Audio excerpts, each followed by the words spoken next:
So one more nice combination నేను చినియా పట్టు వస్తుందండి. సో చూడండి బ్యూటిఫుల్ అసలుకి సారీ ఎంత బాగుందో కలర్ కాంబినేషన్ అనేది.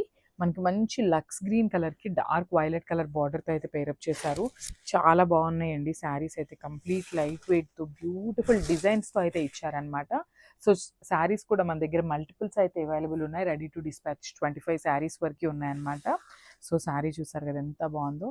అసలు బుటీస్ కూడా చాలా చక్కగా మీనాకారి వీవ్ని యూజ్ చేసుకుంటూ గోల్డెన్ కలర్ జెరీతో హైలైట్ చేశారనమాట శారీ అంతా కూడా. అసలు మంచి నేను ఒకసారి సింగిల్ లేయర్లో చూపిస్తున్నాను చూడండి. శారీ యొక్క ప్యూరిటీ మీకు అర్థమవుతుంది అనమాట. చాలా క్లాసీ లుక్ ఉంటాయి శారీస్ అయితే. And coming to the borders కూడా చాలా నీట్గా తీసుకున్నారండి. కాంట్రాస్ట్ కలర్ బార్డర్స్తో మంచి వీవింగ్ అయితే తీసుకున్నారనమాట. 2 సైడ్స్ కూడా ఒక సైడ్ వచ్చేసి స్మాల్ బార్డర్ ఉంటుంది, అండ్ అదర్ సైడ్ వచ్చేసి మీడియం సైజ్ బార్డర్తో పేరప్ చేయడం జరిగింది. And coming to the pallu, so this the nice pallu. So pallu అనేది మనకి కల్నేత షేడ్లో తీసుకున్నారు విత్ ద కాంబినేషన్ ఆఫ్ లక్స్ గ్రీన్ అండ్ వైలెట్ కలర్ కాంబినేషన్తో తీసుకున్నారు. అండ్ బ్లౌజ్, సో బ్లౌజ్ కూడా చూడండి ఎంత బాగుందో. నైస్ బ్లౌజ్ అనమాట. సో మనకి పళ్ళు ఏదైతే కలర్ కాన్సెప్ట్తో తీసుకున్నారో అదే కాన్సెప్ట్తో బ్లౌజ్ తీసుకున్నారు. సో ఒకసారి కంప్లీట్ లుక్ చూడండి.